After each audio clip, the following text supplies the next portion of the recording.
사도행전 8장 4절에서부터 25절 말씀까지 읽겠습니다. 그 흩어진 사람들이 두루 다니며 복음의 말씀을 전할새 빌립이 사마리아 성에 내려가 그리스도를 백성에게 전파하니 무리가 빌립의 말도 듣고 행하는 표적도 보고 한 마음으로 그가 하는 말을 따르더라. 많은 사람에게 붙었던 더러운 귀신들이 크게 소리를 지르며 나가고 또 많은 중풍병자와 못 걷는 사람이 나으니 그 성에 큰 기쁨이 있더라. 그 성에 시몬이라는 사람이 전부터 있어 마술을 행하여 사마리아 백성을 놀라게 하며 자칭 큰 자라 하니 낮은 사람부터 높은 사람까지 다 따르며 이르되 이 사람은 크다 일컫는 하나님의 능력이라 하더라. 오랫동안 그 마술에 놀랐으므로 그들이 따르더니 빌립이 하나님 나라와 및 예수 그리스도의 이름에 관하여 전도함을 그들이 믿고 남녀가 다 세례를 받으니 시몬도 믿고 세례를 받은 후에 전심으로 빌립을 따라다니며 그 나타나는 표적과 큰 능력을 보고 놀라니라. 예루살렘에 있는 사도들이 사마리아도 하나님의 말씀을 받았다 함을 듣고 베드로와 요한을 보내매 그들이 내려가서 그들을 위하여 성령 받기를 기도하니 이는 아직 한 사람에게도 성령 내리신 일이 없고 오직 주 예수의 이름으로 세례만 받을 뿐이더라. 이에 두 사도가 그들에게 안수하며 성령을 받는지라. 시몬이 사도들의 안수로 성령 받는 것을 보고 돈을 들여 이르되 이 권능을 내게도 주어 누구든지 내가 안수하는 사람은 성령을 받게 하여 주소서 하니 베드로가 이르되 내가 하나님의 선물을 돈 주고 살 줄로 생각하였으니 내 은과 내가 함께 망할지어다. 하나님 앞에서 내 마음이 바르지 못하니 이 도에는 내가 관계도 없고 분깃될 것도 없느니라. 그러므로 너의 이 악함을 회개하고 주께 기도하라. 혹 마음에 품은 것을 사하여 주시리라. 내가 보니 너는 악독이 가득하며 불의에 매인 바 되었도다. 시몬이 대답하여 이르되 나를 위하여 주께 기도하여 말한 것이 하나도 내게 임하지 않게 하소서 하니라.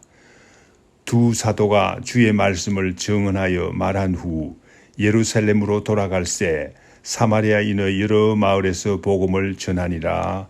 아멘.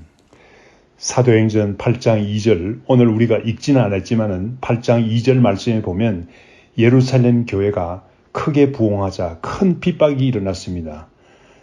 사도행전 7장에서 일어난 스데반의 순교 사건을 말합니다. 예루살렘 교회에 큰 위기가 온 것입니다.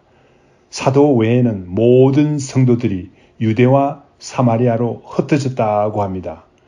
아마도 사도들은 예루살렘 교회를 목숨을 걸고 지킨 것으로 보입니다. 유교 동란 때 공산군이 밀려올 때 많은 교회 지도자들, 장로님, 목사님들이 목숨을 걸고 교회를 지키신 일들을 생각나게 합니다. 8장 3절 말씀에 보면 이때 사울이라는 청년이 교회를 특별히 핍박했다고 밝히고 있습니다. 아마도 이때 많은 사람들이 이제 교회는 점점 약해져서 이 지구상에서 사라지게 될 것이라고 생각했을 것입니다. 그런데 놀랍게도 하나님의 계획은 달랐습니다. 4절 말씀에 보니 그 흩어진 사람들이 두루 다니며 복음의 말씀을 전할세라고 합니다. 그 흩어진 사람들은 어떤 사람들입니까? 스데반의 죽음을 보고 겁을 먹고 도망간 사람들을 의미합니다. 예수 그리스도의 복음 때문에 도망다니는 사람들을 의미합니다. 그런데 하나님께서는 그런 사람들을 사용하십니다. 핍박을 피해서 여기저기 돌아다니는, 두루 돌아다니는 사람들을 하나님께서 사용해서 복음의 말씀을 전했다고 합니다. 이 얼마나 놀라운 일입니까? 우리의 삶은 어떠합니까? 늘 바쁘죠. 눈, 코, 뜰 사이 없이 바쁘죠. 복음 전할 형편이 되면 복음 전해야지요 라고 말은 하지만은 복음을 전할 기회를 얻지 못하는 것이 저희들의 형편입니다. 솔직히 말해서 왜 그렇습니까? 용기가 없습니다. 능력이 없습니다. 힘이 없습니다. 아무것도 없습니다. 그래서 복음을 전하지 못하는 것이 아니겠습니까? 오늘 본문 말씀에 나오는 초대교회 성도들은 복음을 전할 형편이 되어서 복음을 전한 것이 아니죠. 흩어져 두루 돌아다니며 무서워서 두루 돌아다니며 복음을 전했다고 합니다. 이 말씀 가운데 우리는 도전을 받아야 되겠습니다. 우리가 어떤 환경에 처하더라도 복음을 전해야 되겠습니다. 이 세상 많은 사람들에게 복음을 전해야 되겠습니다. 이때 많은 성도들이 복음을 전했습니다. 그러나 오늘 본문 말씀 5절에서 8절 말씀에 보면 빌립이라는 사람이 복음을 전한 이 얘기를 상세히 전하고 있습니다. 5절 말씀에 나오는 빌립은 누구를 말합니까? 예수님의 제자 빌립도 있고 사도행전 6장에 나오는 빌립 집사도 있습니다. 사도행전 6장 5절에 나오는 믿음과 성령이 충만한 빌립 집사를 말합니다. 누구에게 복음을 전했습니까? 사마리아 사람들에게 복음을 전했습니다. 사마리아 사람들은 유대인들이 그렇게 싫어하는 사람들입니다. 싫어해서 피해 다니는 사람들입니다. 그런데 빌립이 사마리아 사람들에게 복음을 전했습니다. 이 사실은 그저 놀라운 일이 아니겠습니까? 빌립 집사는 인종적인 장벽을 깨고 복음을 전했습니다. 그러나 예수님께서 미리 말씀하신 말씀을 생각해 보면 사실상 놀라운 일도 되지를 못합니다. 사도행전 1장 8절 말씀에 예수님께서 말씀하셨습니다.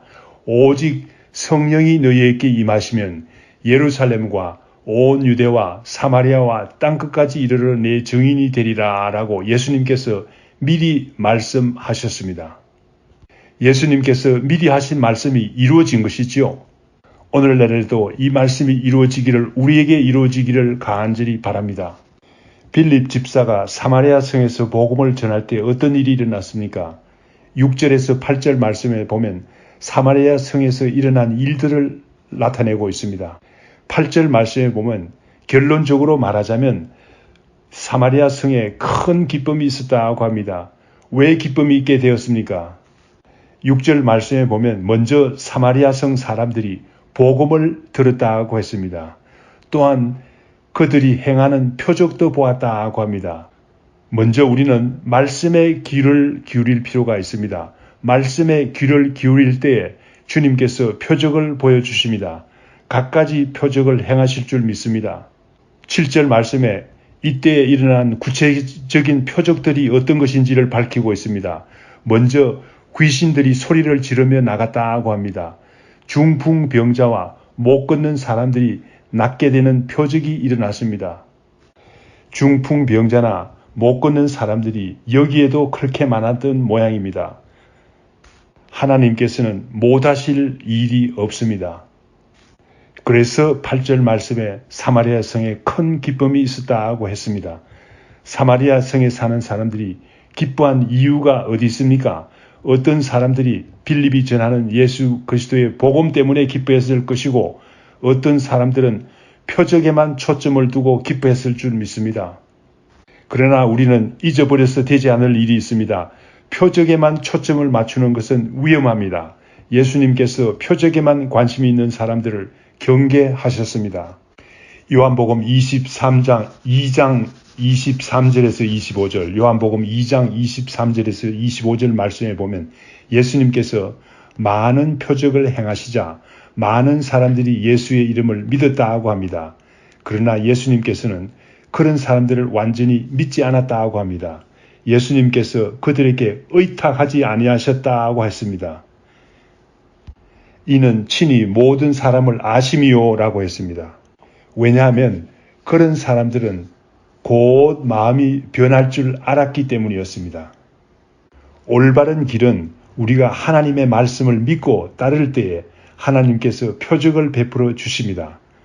그러므로 우리는 하나님의 말씀을 먼저 알고 믿는 올바른 신앙을 가져야 되겠습니다.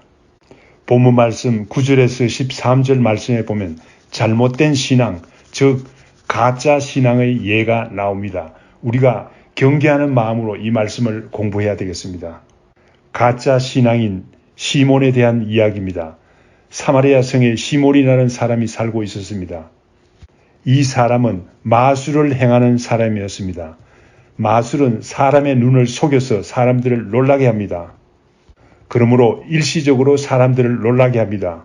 그러나 마술은 어디까지나 사람들의 눈을 속이는 일이지요.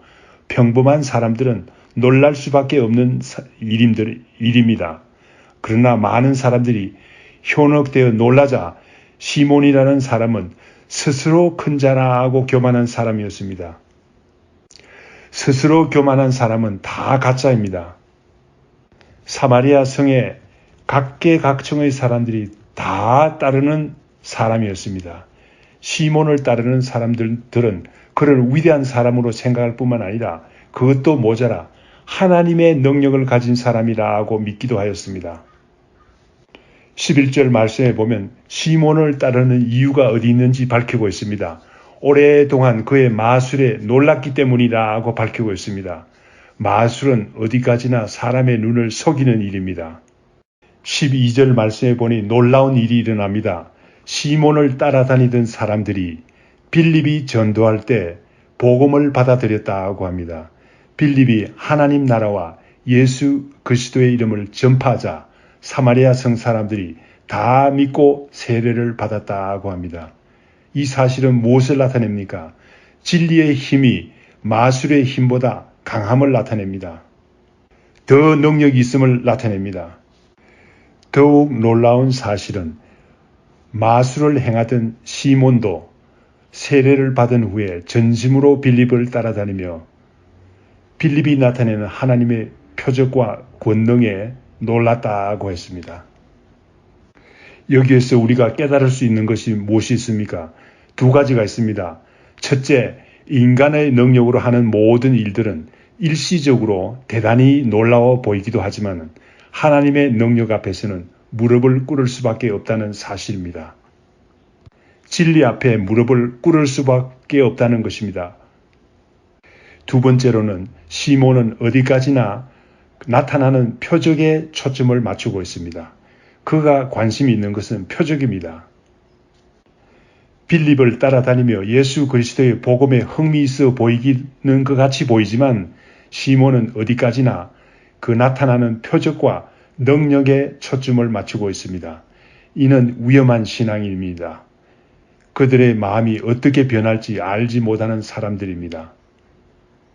주님께서는 이런 사람들에게 신뢰를 주지 않습니다. 진실로 주님을 따르는 사람이라고 보지 않습니다. 올바른 신앙은 표적의 원인이 되는 그리스도의 복음에 놀라고 기쁨을 얻는 것이어야 합니다. 표적에 초점을 맞출 때 일어나는 일들 중에 어떤 일이 있습니까? 마태복음 7장 22절에서 23절 말씀에 보면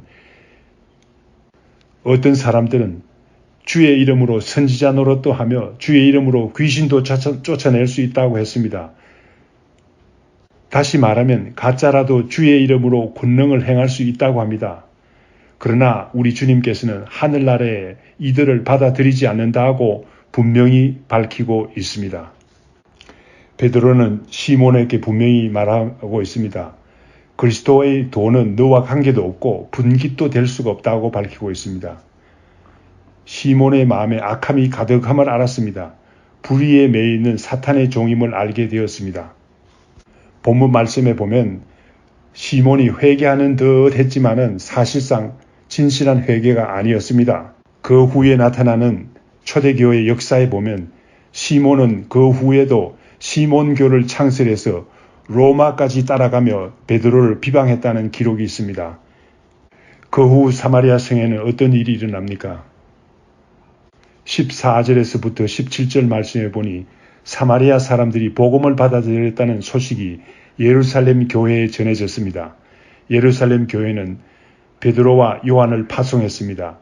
아직 사마리아 성 사람들이 신앙이 성숙하지 못했습니다. 마술사 시몬과 같은 사람들이 있었기 때문이 아니겠습니까? 베드로와 요한이 사마리아에 와서 처음으로 한 일이 무엇입니까? 그들이 성령 받기를 위해서 기도했습니다. 16절 말씀에 보니 아직 한 사람에게도 성령 내리신 일이 없다고 합니다. 복음은 받아들였지만은 성령 받은 사람이 없다고 합니다. 세례는 받았지만은 아직 성령은 아무에게도 주신 일이 없다고 하십니다. 회개를 하는 세례를 받는 일과 성령을 받는 일을 별개의 일로 증거하고 있습니다. 우리는 성령을 받도록 해야 되겠습니다. 성령 받기 위해서 기도해야 되겠습니다. 또한 어떻게 할 때 성령 받습니까? 또한 말씀을 열심히 들을 때 성령님께서 오십니다. 사도행전 10장 44절 말씀에 보면 고넬료가 초대한 가이사랴에 있는 주님의 이름으로 모인 백성들과 말씀을 들을 때 말씀을 듣는 모든 사람들에게 성령님이 오셨다고 증거합니다. 우리는 성숙한 신앙인이 되기 위해서 성령을 받아야 되겠습니다. 말씀으로 받든지 기도로 받든지 다 성령의 은사를 받는 귀한 성도님들이 되기를 간절히 축원합니다. 사마리아 성 사람들은 기도할 때 성령을 받았습니다. 두 사도가 그들에게 안수하며 기도할 때 성령을 받게 된 것입니다. 120명의 초대교회 성도들이 마가의 다락방에 모였습니다. 어떻게 했습니까? 더불어 마음을 같이하여 오로지 기도에 힘쓰더니라고 했습니다. 그랬더니 성령을 받게 됩니다. 그래서 이들이 놀라운 일을 하지 않았습니까? 사도행전 9장 17절 말씀에도 보면 아나니아가 사울에게 안수 기도할 때 사울이 성령 받게 된 일을 우리는 알아야 되겠습니다. 그렇습니다. 우리는 성령의 은사를 받아야 되겠습니다. 성령의 은사는 특별한 사람만 받는 것이 아닙니다. 모든 사람이 받을 수 있다고 했습니다. 구약시대 때는 특별한 사람들만 받았지만은 앞으로 올 시대에는 모든 사람이 받게 될 것이라 하고 요엘서 2장 28절 29절 말씀에서 증거하고 있습니다. 요엘 2장 28절 29절 읽겠습니다. 그 후에 내가 내 영을 만민에게 부어주리니 너희 자녀들이 장래일을 말할 것이며 너희 늙은이는 꿈을 꾸며 너희 젊은이는 이상을 볼 것이며 그때에 내가 또 내 영을 남종과 여종에게 부어줄 것이며 그렇습니다. 만민에게 부어주리라고 했습니다. 모든 사람에게 부어주리라고 했습니다. 어린 자녀들이 성령을 받을 것이라고 말했습니다. 소망이 없어 보이는 늙은이가 꿈을 꾸게 되는 성령을 받게 된다는 것입니다. 꿈을 꾼다는 말은 소망을 가진다는 일이 아니겠습니까? 나이 많은 사람들이 무슨 일을 하겠느냐 하고 이렇게 이야기하는지 모르지만 성령 받으면 꿈을 꾸게 됩니다. 젊은이들은 보통은 이상을 보는 것이 잘 이루어지지 않지요. 그런데 성령을 받게 된다는 것입니다. 그래서 이상을 보게 된다는 말입니다. 또 내 영을 남종과 여종에게 부어줄 것이라고 했습니다. 남자와 여자와 상관이 없이 하나님께서는 성령을 부어주시겠다고 했습니다. 이 말씀이 곧 이루어질 줄 믿습니다. 우리는 성령의 은사를 받아야 되겠습니다. 다 같이 기도하겠습니다. 다 같이 기도하겠습니다. 두려워 떨던 예루살렘 교회 성도들이 흩어졌다고 합니다. 이제 교회는 사라질 것이라고 많은 사람들이 생각했을 것입니다. 그러나 하나님께서는 다른 계획을 가지고 계셨습니다. 놀랍게도 그 흩어진 사람들에게 복음을 전할 능력을 주셨습니다. 우리에게 복음을 전할 능력을 주시옵소서. 그래서 사마리아 성에 기쁨이 넘쳤다고 했습니다. 얼마나 귀한 일입니까? 우리도 복음을 전해서 사람들이 기쁨이 넘치는 사람들이 되게 도와주시옵소서. 베드로와 요한이 사마리아에 왔습니다. 그들을 위해서 간절히 안수기도 했습니다. 그때에 그들이 성령을 받아서 진실한 신자가 되었습니다. 우리도 성령 충만해서 진실한 신자가 되게 도와주시옵소서. 예수님의 이름으로 기도드립니다. 아멘.